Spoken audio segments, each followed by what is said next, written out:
Sonraki durak Yağmur İstasyonu.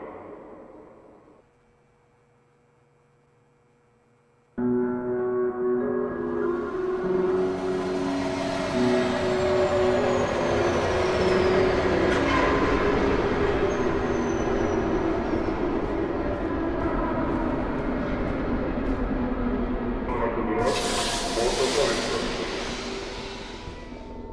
Uscila gimnazja systemu Kita.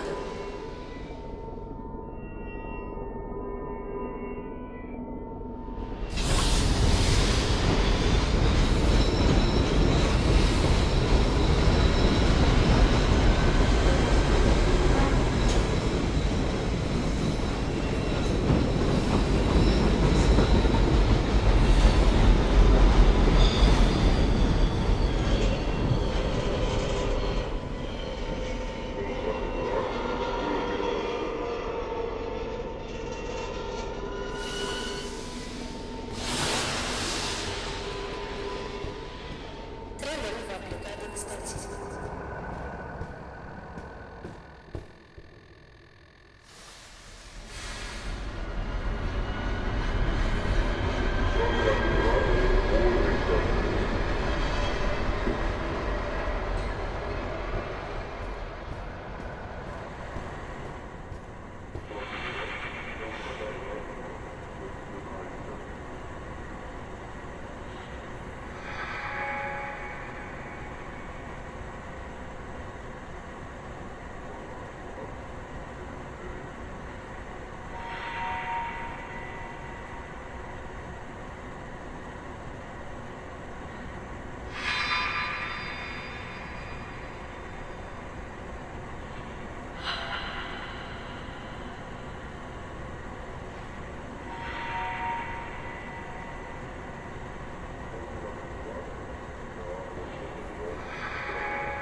Sonraki durak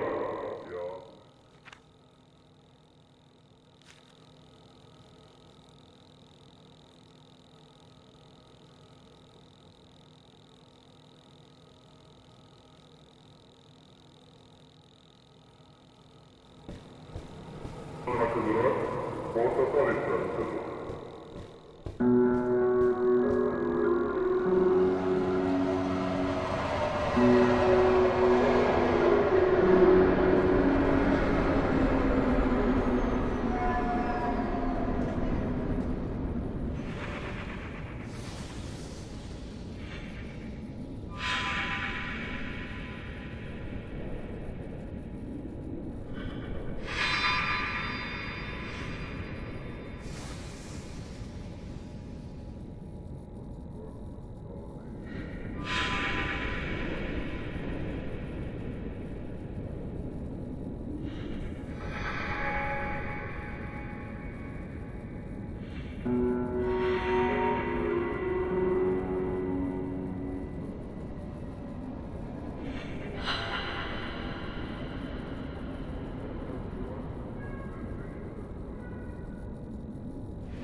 Ușile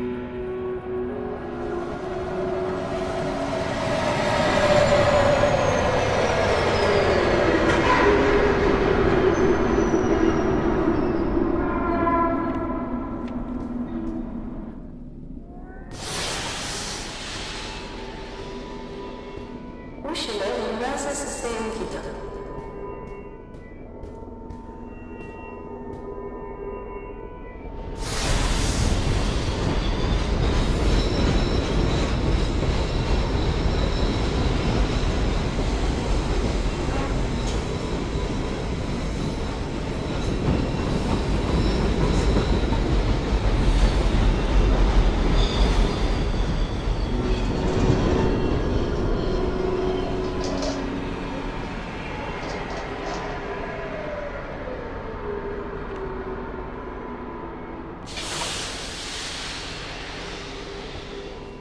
Ușile urmează să se închidă.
Atenție, se închid ușile.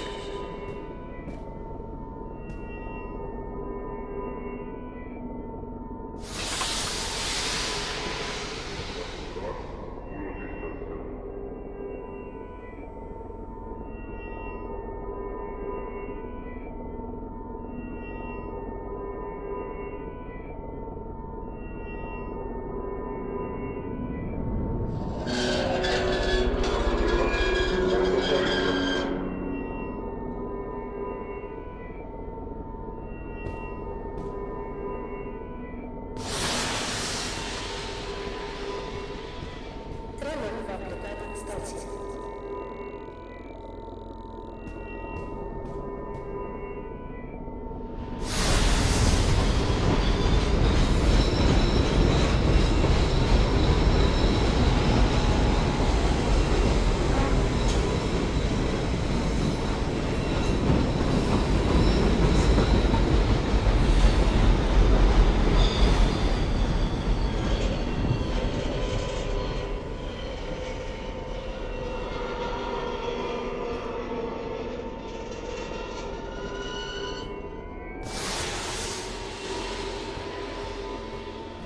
Trenul va pleca din stație.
Welcome back! I'm genuinely happy to see that you finished the game. How was your experience? You can't answer anyway. So hi, I'm Nick, the designer of Trainslation, and I'm about to spoil everything about the development process and break all the illusions behind the game's system, and I assume that's exactly what you're here to find out about. Now, even though this is a pretty small, silly little project, a surprising amount of work went into it. This video alone is pretty long, and it's not designed to please the algorithm gods or to generate any money from ad revenue. Hell, it took me like a whole month to put together. Instead, it's more for those who find this kind of design deep dive interesting. It's for you. The thing is, normally, short indie games are made in months, some in years, but the idea of a game jam is to focus on an interesting mechanic and make it into a bare-bones functional prototype. So, with roughly 3 days at our disposal and a rough idea in mind, we started off by setting in stone 2 core design pillars that would dictate the direction of the game's development. First, the gameplay loop focus is on gathering and deciphering information, and second, everything is diegetic. This means that every piece of information has to belong in the game's world. No in-game menus, no UI, and no buttons. So, with the basic idea laid out and the design pillars set in stone, we set up a quick Trello board and started making a vague to-do list. Design a decently sized and interconnected map layout. We were aiming for at least 3 colored lines with around 20 stops. Create a subway system with functional trains, give the player a destination, populate each station with accurate signs indicating directions, and make all the signs in a foreign language. Scatter different types of information throughout multiple stations, requiring a little bit of exploration, and finally avoid information overload. So that means no timetables or overcrowded signs. Sounds like a pretty solid plan, right? The original team was composed out of 5 people, covering pretty much all the core disciplines of game development. But even though most of us knew what we were doing, not everything went as smooth as we wanted to. So this is me trying to shine a light on the huge amount of work that goes even in a short weekend project like this.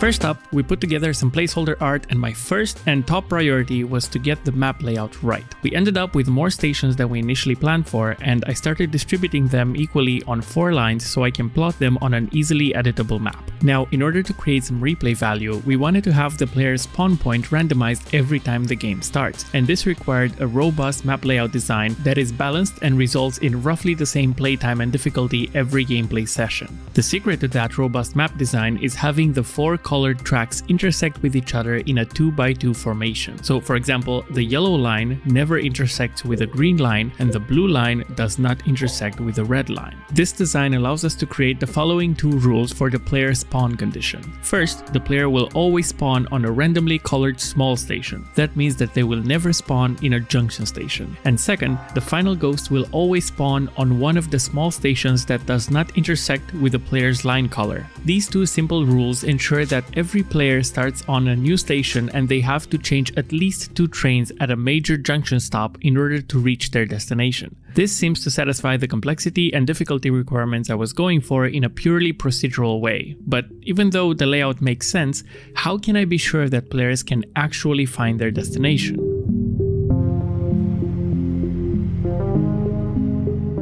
I tried my best to make sure that the player knows their current location through various signs and color choices. For example, every station has several big signs with the station name on them using the same color as the train track color of that line, as well as various elements of the station itself being colored in that same hue to subconsciously reinforce what line the player is on. I didn't want any confusion about the player's current location because I think that would subtract from the puzzle and it would have been the artificial kind of difficult, which I hate. But when it comes to navigation, I had to be careful with the amount of information I reveal to the player, so the puzzle of reaching the destination isn't too difficult but not too easy either. Therefore, I made the choice of having two types of navigational information. First, a directional sign that tells the player all the stop names on that colored line. I placed these signs on every small station above the train tracks at an angle that allows the player to quickly reference the current station name by having it on the screen in the background. These signs also label the different types of small and big junction stations through visual design, without really explaining what those bigger dots are, encouraging the player to go there and explore. The second type of navigational information are the map posters that reveal which lines are intersected and what are the names of the junction stations that connect them. In order to make sure that the puzzle isn't completely solved by the time the player sees this map, I made the conscious decision of leaving out the names of the small stations from this map. This requires a minimal level of memorization, pushing the player out of their comfort zone, asking them to memorize a word in a foreign language by not allowing them to see both the map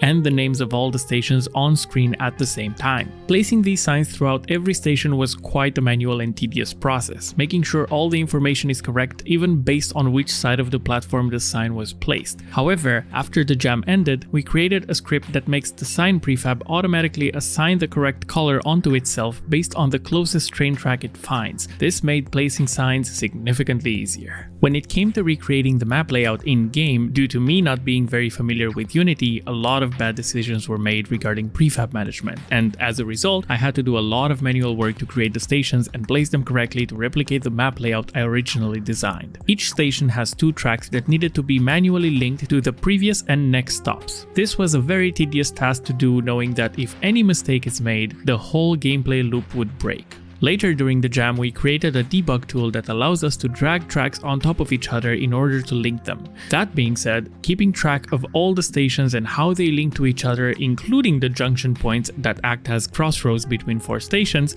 was difficult, to say the least. Especially that all tracks had Cyrillic names and no one on the team had any idea how to read the Cyrillic alphabet. Fun. Therefore, in order to make sure we get things done within the jam deadline, we ended up sleeping roughly 4 to 5 hours each night, which can be seen from the timestamps on our Git commits that went up until 8 AM during certain nights. Please don't do what we did if you take part in a game jam. We are professionally trained idiots. Now, while I was putting together the final touches of the map layout and sign placements, Josh was putting together the basic functionalities of the train system.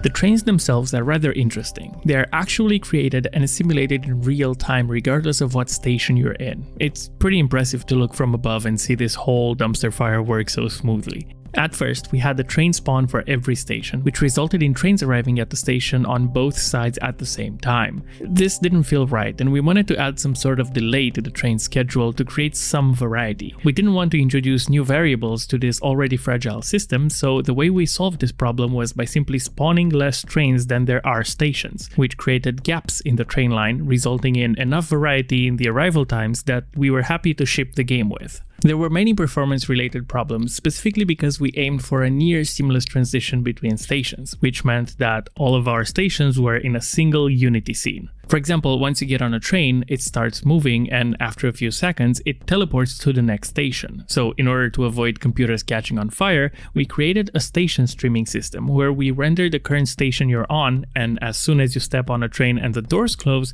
the next station loads in order to allow for a near seamless transition. Even though we didn't get the transition to be perfect, there are a lot of elements and systems that come together to make the train experience as smooth as it currently is. Trains are animated by two separate easing curves, one for the train arriving in the station, heavily eased at the end to simulate the slow, gradual braking on the train car, and another one heavily eased at the beginning to simulate the train's weight during the slow acceleration period. These two animations play over a controlled set amount of time, with a wait period in between, during which time we play the doors opening animation. The train doors were coded in such a way that based on a label called platform side that we set on each station, we can control on which side the doors open. The opening animation is only a handful of keyframes I've put together. I thought it was cool to create that initial seal break after which the doors swing fully open. The closing animation is the same one as the opening one, but played in reverse. It looked good enough and saved us a few precious minutes during the tight deadline of the game jam.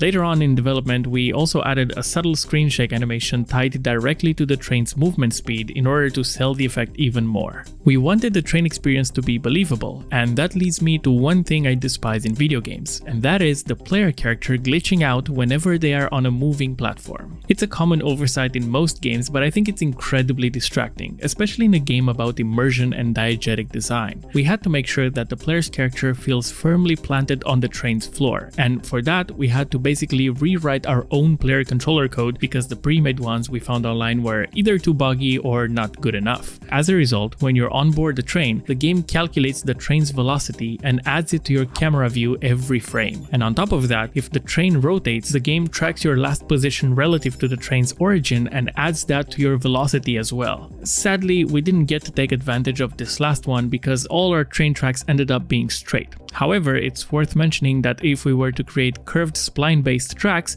it should work.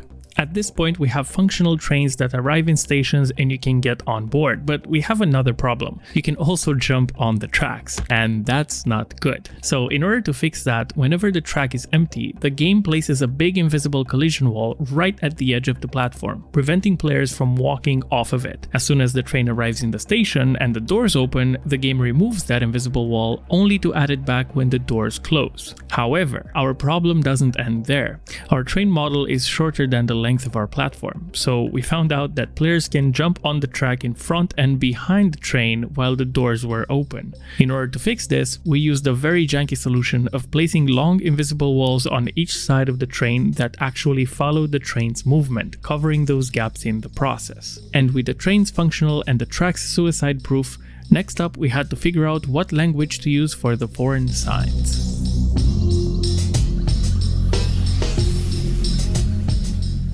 We knew we wanted the signs to be in a foreign language that is difficult to read, but not impossible. After all, the player doesn't have to understand the meaning of the word, they just have to identify it visually and match it to the text on their piece of paper, which is in a different font on purpose. In order to achieve that, we have to make sure that the selected language is spoken by a fairly small number of people to ensure that most players will get the experience of not understanding it. Based on those criteria, anything like Hindi or Chinese were excluded strictly based on their popularity. We researched a handful of languages like Thai and Sindhi, but they were either too difficult to read or we had technical problems with the in-game fonts. Due to the tight game jam deadline, we were also limited with how far we can push the game's graphics, so for that reason we opted for simple low poly shapes with solid colors as textures and a very heavy fog in order to mask the lack of details and create a moody and potentially spooky atmosphere. This led us in the thematic direction of old Soviet-era subway, which dictated the style of our mood boards, 3D models, sound design, and eventually the language we ended up going with. We knew we wanted a Cyrillic alphabet, but Russian is still a very popular language. There are other languages using the Cyrillic alphabet like Serbian and Ukrainian, but they are also very closely related to Russian. So in the end, we went with Bulgarian, which is, at least to our knowledge, the most distant language from Russian that still uses the Cyrillic alphabet. So with the help of our writer, Pasho, and translating assistance from Alexei, we created names for all the stations. I was careful to specifically pick words that are least likely to be understood by native Russian speakers, just in case. Thematically, we also wanted to infuse each station's name with some sort of meaning. So each of the 4 colored lines ended up representing a season of the year, and each of the small stations on that line has a name representative of an object or activity related to that season. The big junction stations are using words that combine the 2 seasons intersecting at that specific point. For example, at the intersection between winter's blizzard and pole and autumn's harvest and cinnamon, we have decay. And speaking of decay,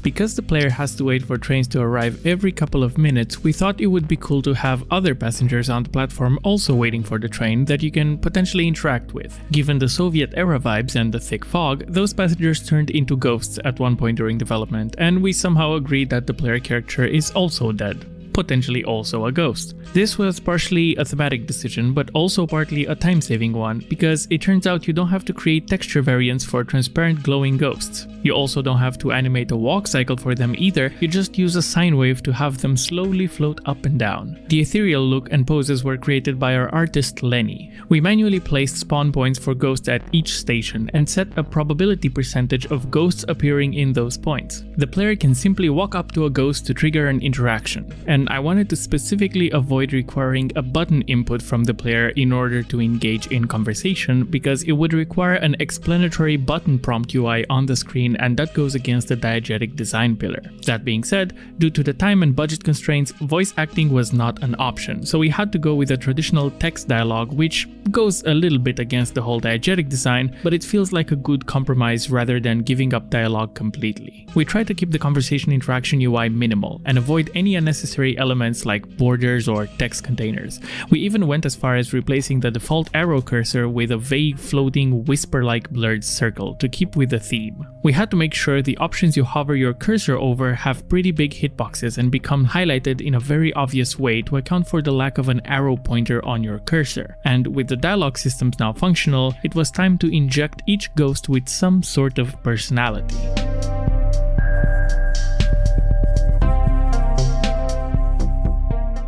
This was the first time both me and Pasho designed and wrote dialogue for a game. We did not have any prior experience with narrative branching, so we tried to keep the structure of the dialogue very simple. Initially, we used the game dialogue library called Yarn, which proved to be a bad idea for a game jam. It was very difficult to implement, and the text editor we used called Yarn Spinner, even though it was nice and visual, it was incredibly buggy, to the point where it was almost unusable. A character's dialogue looked something like this, and the way the game knew the order of things is by checking the number of indents before each sentence. This meant that being off by a single indent anywhere in the file resulted in a conversation ending prematurely without any notice, which is what ended up happening with some of the characters we haven't checked well enough. This required a lot of time on our end to get things right and make sure we achieved the bare minimum of functionality in the version of the game we shipped at the end of the jam. After the deadline, we gave up on Yarn and migrated to Inky, a much better and elegant solution that was easier to work with and suited our needs better.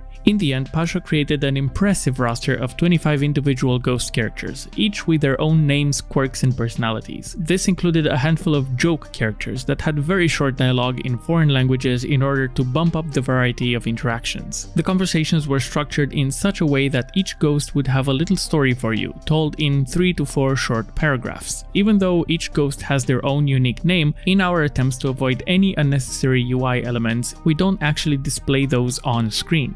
Instead, we opted for some of the ghosts to bring up their own name naturally in conversation. This comes into play later on when I'll be talking about the ending of the game. We also wanted to convey a bigger theme throughout the conversations and put a little bit more focus on world building, not just random flavor text. So ghosts will bring up certain interesting narrative concepts, such as the difficulty of getting to your destination stop is correlated with how you lived your past life, resulting in certain ghosts roaming those stations for decades and some even refusing to go to their destination out of fear of what comes next. We also came up with a handful of humanizing traits, like a fresh ghost that arrived on the platform minutes ago, being as lost as you are, or a ghost trying to kill themselves by jumping in front of the train only to phase through its walls and end up riding it. But even though they have interesting stories to tell, could we maybe use ghosts for a little bit more than just flavor text?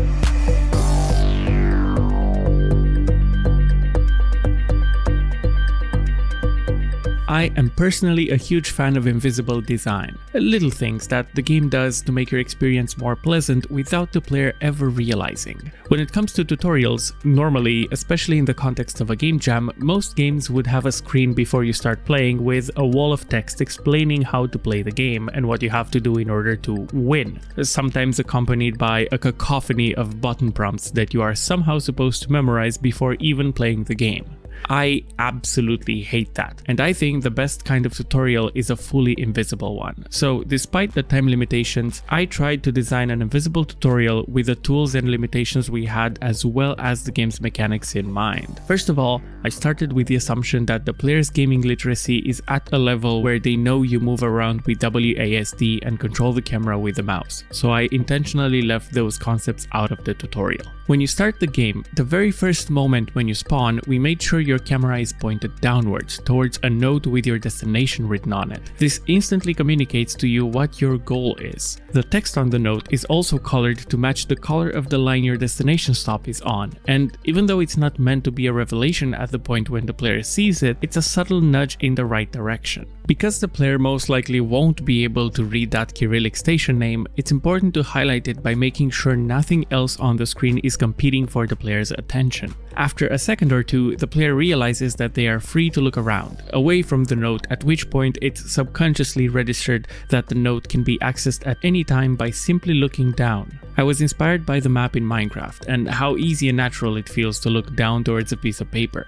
I like this method a lot because I think it's clean, very elegant and non-intrusive, and it doesn't require any UI displaying a button prompt or any text on how to go back to that piece of paper. And best of all, it fits the game's diegetic philosophy. Now, due to the tight deadline, we had a limited number of ghost dialogues, so later on, in order to make sure we minimize the possibility of an interaction repeating, we added a system that picks which dialogue to assign to each ghost at the exact point you start interacting with that ghost, sort of like Schrodinger's dialogue. This allows us to always pick a dialogue interaction you haven't seen yet in that playthrough, assuring that you'll go through all of them in a pseudo-random order before any dialogue repeats. This is called the random bag method. This also allows us to use this system for our invisible tutorial. We have two dialogues that are written to act as sneaky tutorials, revealing the basic mechanics of the game and subtly hinting the player towards their goal. Disguised as regular interactions with random ghosts, we made sure they mentioned some crucial pieces of information. For example, that the text on your piece of paper is your destination and that you might find a map at junction stations. And so we made sure that whatever two ghosts you first interact with, regardless of where they are, they will always trigger these two sneaky tutorial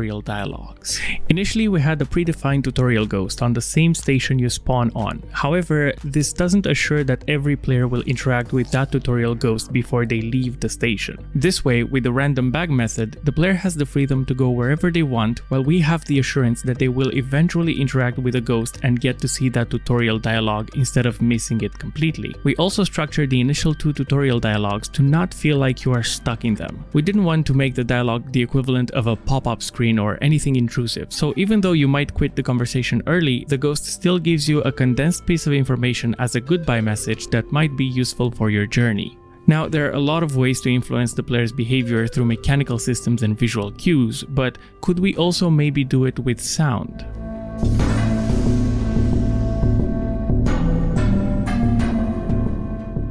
Given the mood and tone of the world we were building, we knew that sound had to play an important role cementing that diegetic feel. The most mechanically important piece of sound we added to the game was the train jingle.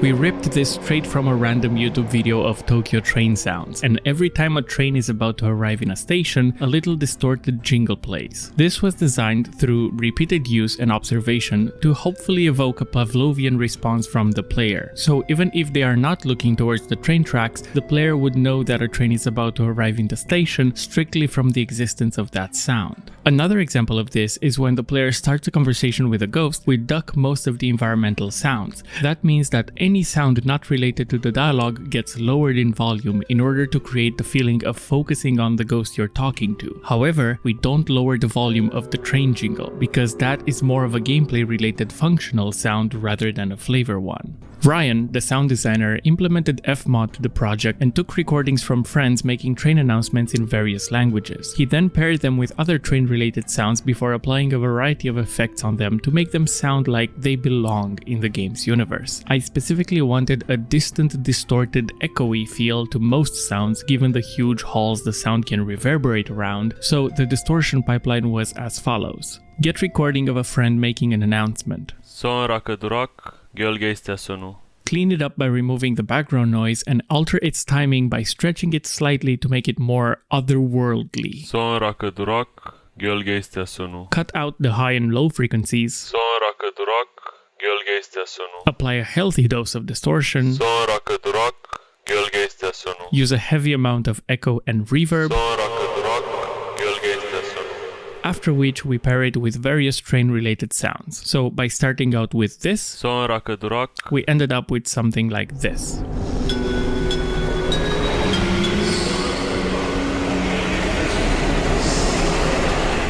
On top of sampling various sounds and applying effects to them, Ryan also suggested placing physical sound emitters within the game's models, causing the sound to physically belong in the game's world. For example, a very cool instance of this is how the audio is affected depending on if you are inside or outside the train. Walls muffle any sounds passing through them, and this applies to the train doors as well. So while you're inside the train, any sound effects emitting from outside of it will sound muffled. That is, until the doors open. We thought this was very cool. We also have a lot of world building type of sounds designed to sell the illusion of actually being on a subway station, like hearing the wind if you lean over the edge of the platform. Or the subtle electrical buzz vending machines make when you're right next to them. And even the more surreal and ethereal sound the ghosts emit when they are close by.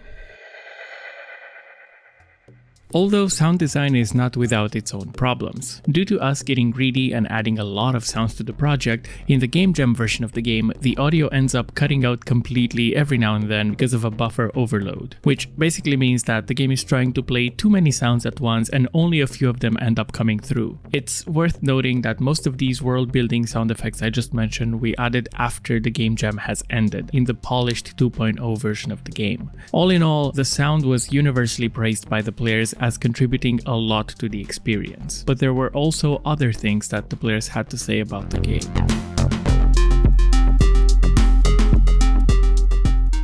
Once the game jam deadline hit, we uploaded the game to the website and also sent it to some friends to get some feedback. Most players finished the game in roughly 20 minutes, which is pretty much spot on the time I was aiming for with the map layout and the frequency of small and big junction stops. Out of the 6 of my friend playtesters, the time they took to finish their first play session had an error margin of only 3 minutes. I was very happy with these results. The length of the session could be easily controlled by altering the frequency and speed of trains as well as the frequency of the ghosts. A more difficult way to extend the playtime would be to increase the scope of the map, but we weren't really planning on doing that anyway. However, even with only 20 minutes of game time, there was one common complaint from almost every single playtester. The game was boring. Due to the tight deadline of the game jam, we didn't have time to properly control the information density within the train stations as well as inside the train. And given the mechanic of waiting for a train to arrive at your platform, it resulted in players getting bored without anything to keep them engaged, losing focus in the process. Even though we were aware of this problem early on and we added the ghosts with the hopes of combating this exact issue, due to our implementation of the dialogue system, players reported that they weren't really interacting with the ghosts because they were worried they would miss their trains. Now, this is a very interesting claim, given that the only penalty of missing a train is having to wait around 30 extra seconds for the next one to show up. However, players felt the pressure of catching the train, which was a fascinating realization for me. In the game jam version, ghosts started a dialogue with you if you were simply close enough to them. This resulted in you not being able to move until you exit the conversation. It also meant that sometimes conversations were triggered without the player's intent, purely by mistake, because your collision box happened to intersect with a ghost even when you were not looking. On top of that, exiting the conversation also took an extra 3 seconds due to a limitation of the text management tool we were using. This only added to that looming feeling of potentially missing the train. So as a result, we implemented a series of changes. In version 2.0 of the game, the ghosts only initiate a conversation if they are in the center of your vision cone. This means that you cannot bump into them while looking away, and it also means that you can easily walk past them even though they are in your peripheral vision. This allows players to run by ghosts to catch their train, while previously this would have triggered a conversation. But that was still not good enough. With this cone method alone, if there is a ghost behind you and you quickly turn to catch a train, a conversation would trigger. So on top of that, we added a check that requires a ghost to spend at least 0.3 seconds inside that vision cone before the conversation is triggered. Also, exiting the conversation is now instant. We have changed the text management tool we were using, and the final goodbye sentence now floats next to the ghost's head while the player regains control over their character instantly without having to wait at all. Oh, and we tweaked the animation times and the collision box sizes to make this interaction even smoother. We also tweaked the spawn points of ghosts and their walking range to make sure that they will never be right in front of a subway train door, resulting in a potentially unwanted interaction. So on each station, including the train itself, we hand-placed the spawn points in the best locations as far away from the doors as possible. And additionally, we were also considering making the ghosts turn around and walk away from you when you exit the conversation. However, this raised several problems, including the ghosts wandering outside their walking range, colliding with other hitboxes, and potentially phasing through walls, which would kind of make sense for a ghost, but it would still look wrong. Now, that's all good for improving the way ghosts work, but those changes don't fix the game is boring problem. So what did we do about that? Without implementing new mechanics or ways to interact with the environment, we opted for implementing a variety of posters populating both the station as well as the inside of the trains themselves. These are the abstract works of Beeple. Taken from his Instagram with his approval, they act as eye candy, increasing the information density by just enough in order to keep the players engaged for the crucial extra handful of seconds until they hear that audio cue that the train is about to arrive. The game automatically randomizes their graphics and spawns them in hand-placed poster frames prefabs, after which the color is adjusted to help them match and blend in with the surrounding station colors. Another interesting piece of feedback we got was players complaining that they were not able to jump, and we can totally relate to that. We avoided adding jumping in the game during the game jam because of the potential bugs it could create, from oversight when it comes to collision boxes in level design and preventing the player from jumping outside the level by mistake, stuff like that. So we immediately added the ability to jump after the game jam ended, even though it doesn't benefit the game mechanically at all. However, I think the inability to jump is more distracting than implementing it as a form of fidgeting for the player. We also added a sneaky sprint feature for those who are curious enough to try out buttons to see if they do anything. Even though these changes didn't make it in the original Game Jam version, we were pretty happy with what we achieved in only 3 days. If you'd like to try out the Game Jam version, you should be able to find it in the game's folders, by the way. However, there was one aspect of the game that did not end up as we intended in that initial Game Jam version.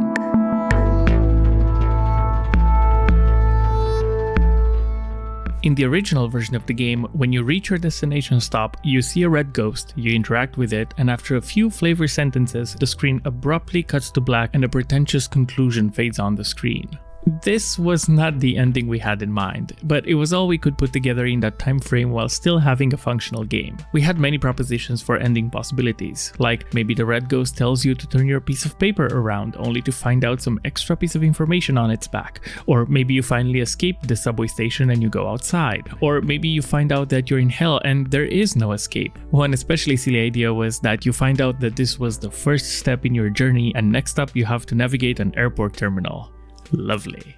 But none of those felt right. I wanted an ending that ties together the whole experience, and in that initial version of the game, the ghosts felt like more of a decoration rather than a mechanic that benefited the game. They were added with the intention of keeping the player busy while they were waiting for the train, so they were designed to tell you stories, but the problem was those stories didn't benefit the core gameplay loop at all, and I wanted to change that. So with that in mind, in the new 2.0 ending, when you reach your destination station, you see the final ghost, and when you interact with it, you are asked exactly 5 questions. These are designed to look visually pleasing, with a disconnected, smooth floating camera acting as the background. Now, the thing about those questions is that based on how you play the game, they have the potential of being completely fake. If you haven't interacted with any ghosts, these 5 questions are purely flavor. They don't have a correct answer, and the game doesn't even keep track of which answers you pick.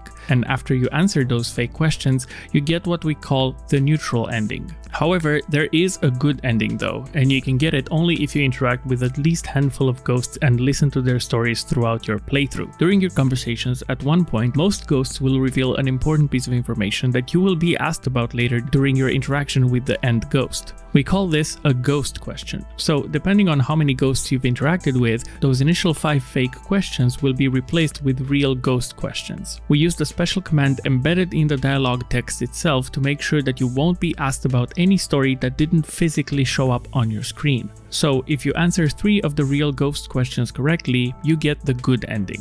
This way, players who rush through the game get an okay ending, while those who take their time have a slightly more difficult quiz at the end with the added chance of getting a more satisfying conclusion. Since different players have different playstyles, it was important for the neutral ending to avoid having any negative connotations, so the player doesn't feel punished that they didn't talk to ghosts because they simply didn't want to. We just wanted to hint that there is more to be found, encouraging the player to potentially try again instead of punishing them. I think the player would feel cheated at the end, finding out that talking to ghosts was a requirement for the good ending instead of an option, resulting in an unsatisfactory conclusion. At this point, we were pretty happy with the proper ending implemented in the game. However, there were a lot of ideas that didn't make it even in the updated version of the game.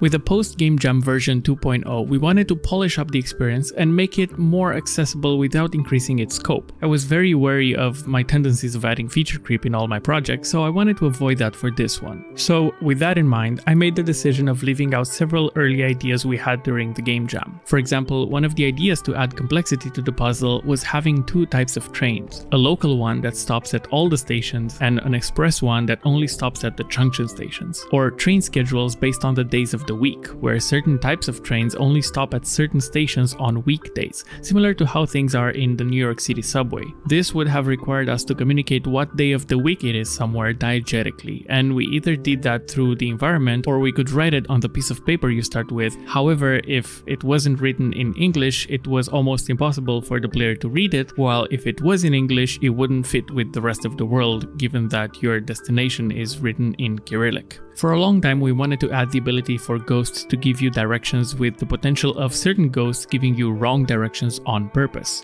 This would probably end up being more confusing to the player than adding value and complexity to the gameplay puzzle. The problems associated with this design is that if the ghosts give you directions through text, we must differentiate between the left and right sides of the platform and label them appropriately so they are still identifiable regardless of the direction in which the player is looking. Alternatively, the ghost could give you directions in the form of an animation, pointing to the side you have to take, but that would require extra time to create those animations and make sure that they look good, and also test every ghost skin variation to make sure nothing breaks, which is very tedious. We also had the idea of junction stations where you don't have to walk from a platform to another, but instead different colored trains would come on the same line, and you would have to pay attention to the color of the train. This meant that the overall color of the station could not be a single color, resulting in potential confusion. Some players suggested that we should add missions assigned to you by ghosts in the style of fetch quests that require you to go to a specific station and bring something back to them,